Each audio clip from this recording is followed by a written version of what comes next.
இப்னு ஹம்பல் ரஹ்மத்துல்லாஹி தஆலா பகதாத் நகரத்திற்கு இரவு 10 மணிக்கு சென்றார்கள். இரவு 10 மணிக்கு செல்கிறார்கள்.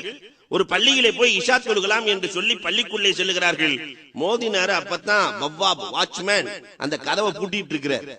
பூட்டுற நேரத்துல பொதுவாகவே நம்ம ஊர்ல பார்க்கலாம், பள்ளிவாசல மோதினார் பூட்டும் போது போய் 4 ரக்காத் தொழுதுக்கிற அனுமதி கொடுங்கன்னு கேட்டு பாருங்க, கொதறிடுவார்.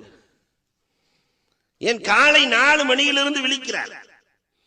அஹ்மத் இப்னு ஹம்பல் ரஹ்மத்துல்லாஹி தஆலா போய் சொன்னார்கள், நான் 4 ரக்காத் தொழுது கொள்கிறேன். முடியாது.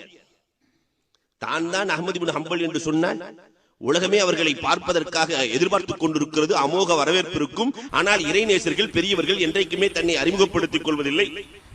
நான் 4 ரக்காத் தொழுது கொள்கிறேன், அதெல்லாம் முடியாது. தக்பீர் கட்டிவிட்டால் அவர் என்ன செய்வார் என்று எண்ணி வேகமாக சென்ற அஹ்மத் இப்னு ஹம்பல் ரஹ்மத்துல்லாஹி தஆலா அல்லாஹ் அக்பர் என்று தக்பீரை கட்டி விட்டார்கள். அந்த மோதினார் பவ்வாபு பயங்கரமான ஆளு. நீ தக்பீர் கட்டினா என்னன்னு சொல்லி பின்னால் சென்று கழுத்தை பிடித்து பின்னாலே இழுத்து கொண்டு வந்து கேட்டுக்கு வெளியே விட்டு கதவை பூட்டி விடுகிறார். அஹ்மத் இப்னு ஹம்பல் ரஹ்மத்துல்லாஹி தஆலா கேட்டுக்கு வெளியே நின்று கொண்டிருக்கிறார். பக்கத்திலே ஒரு ஹப்பாஸ் ரொட்டி கடைக்காரர் ரொட்டி சுட்டுக் கொண்டிருக்கிறார். பெரிய மனிதரை பார்க்கிறார். ஹப்பாஸ் நினைக்கிறார், பெரிய மனிதர் வந்திருக்கிறார், யாரோ ஒருவர் தெரியவில்லை, அவரை நம் கடைக்கு அழைத்து உணவு கொடுத்து சாப்பிட வைத்து இங்கேயே தொலை வைத்து மறுநாள் காலை அனுப்பலாம் என்று அமோக வரவேற்பு கொடுத்து அழைத்து வந்து தொலை சொல்லி இங்கேயே நீங்கள் சாப்பிட்டு விட்டு இரவு தங்குங்கள் என்று சொல்ல அஹ்மத் இப்னு ஹம்பல் ரஹ்மத்துல்லாஹி வருகிறார்கள், தொழுகிறார்கள். தொழுது விட்டு அந்த கடையிலே நடக்கிற அதிசயத்தை பார்க்கிறார்கள். எல்லா ரொட்டி கடையிலையும் நம்ம பார்க்கலாம், இந்த புரோட்டா கடையில எல்லாம் பார்த்தா அது ஒரு புரோட்டா வர்றவங்களாட்டி அது படுற பாடு இருக்கு. முதல்ல ஒரு 5 கிலோ மாவை கொட்டுவான், கொட்டி அதை அப்படியே ஒரு பெரிய குளமா மாத்துவான். அதுக்கப்புறம் அதுல எண்ணெயை ஊத்தி தண்ணியை ஊத்தி உப்பை போட்டு ஒரு மாதிரி ஆக்கி அப்படி பலாப்பழமா உருட்டிடுவான். அதுக்கப்புறம் அந்த பலாப்பழத்தை கைக்குள்ள விட்டு முட்டை முட்டையா மாத்துவான். அதுக்கப்புறம் அந்த முட்டை தோசையாக்கப்படும், முட்டையை விரிப்பான், தோசையாக்குவான். அந்த தோசையை திருப்பி அடிச்சு பூரியாக்குவான். அந்த பூரியை திருப்பி சுத்தி ஜிலேபி ஆக்குவான். மீண்டும் அந்த ஜிலேபியை சுத்தி ரொட்டியாக மாறும். ஒரு ரொட்டி வர்றவங்களாட்டி அது படுற பாடு. ஆனால் அந்த கடையிலே வித்தியாசமாக நடக்கிறது, எல்லாம் நடக்கிறது. ஆனால் தஸ்பீஹோடு நடக்கிறது. சுப்ஹானல்லாஹ், அல்ஹம்துலில்லாஹ், லா ஹவ்ல வலா குவா, லா இலாஹ இல்லல்லாஹ். தஸ்பீஹ் ஓடினால் ரொட்டி ஓடுகிறது, தஸ்பீஹ் நின்றால் ரொட்டி நின்று விடுகிறது. எல்லாம் தஸ்பீஹ்.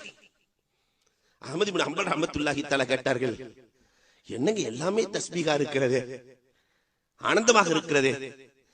ஒரு 17-18 வருஷமா இப்படி பழகிட்டேன் ஹஜ்ரத், 17-18 வருஷமா இப்படி பழகியாச்சு. அஹ்மத் இப்னு ஹம்பல் ரஹ்மத்துல்லாஹி கேட்டார்கள், இவ்வளவு தஸ்பீஹ் செய்கிறீர்களே, நீங்கள் கேட்பதை எல்லாம் அல்லாஹ் கொடுக்கிறானா, அந்த அருளாளன் கொடுக்கிறானா? ரொட்டி கடைக்காரருக்கு வந்ததே கோபம். என்னது, நான் கேட்பதையா, நான் நினைப்பதையெல்லாம் என்ற ரப்புல் ஆலமீன் கொண்டு வந்து கொட்டுகிறார். கேட்பதை அல்ல, எதையெல்லாம் நான் நினைக்கிறேனோ அதையெல்லாம் கொண்டு வந்து என்ற ரப்புல் ஆலமீன் கொட்டுகிறார். ஆனா 17 வருஷமா அஹ்மத் இப்னு ஹம்பல் ஒரு மனுஷனை பார்க்கணும்னு நான் கேட்கிறேன். அவர் தான் உட்கார்ந்து இருக்கிறாரு. அஹ்மத் இப்னு ஹம்பல் என்று பெரிய மனுஷனை பார்க்கணும்னு நான் கேட்கிறேன். அதை மட்டும் அல்லாஹ் காட்டவே இல்லை. கீழே அமர்ந்திருந்த அஹ்மத் இப்னு ஹம்பல் ரஹ்மத்துல்லாஹ் மேலே எழுந்து, ஹா அன அஹ்மத், அந்த அஹ்மதே நான் தானப்பா, அந்த அஹ்மதே நான் தானப்பா. உன் தஸ்பீஹ் என்ன வேலையை செய்தது பார்த்தாயா? அல்லாஹ் ரப்புல் ஆலமீன் பள்ளியிலே கூட, தன் பள்ளியிலே கூட தொலைவிடாமல் உன் இடத்திற்கு கொண்டு வந்து சேர்த்து விட்டான் பார்த்தாயா? இதுதான் திக்ர். இந்த திக்ர் வானத்தையும் திறக்கும் பூமியையும் திறக்கும். எவ்வளவு பெரிய அருள் அல்லாஹ் செய்திருக்கிறான். எத்தனை பேர்கள் அந்த திக்ரை கையில் எடுத்தோம்?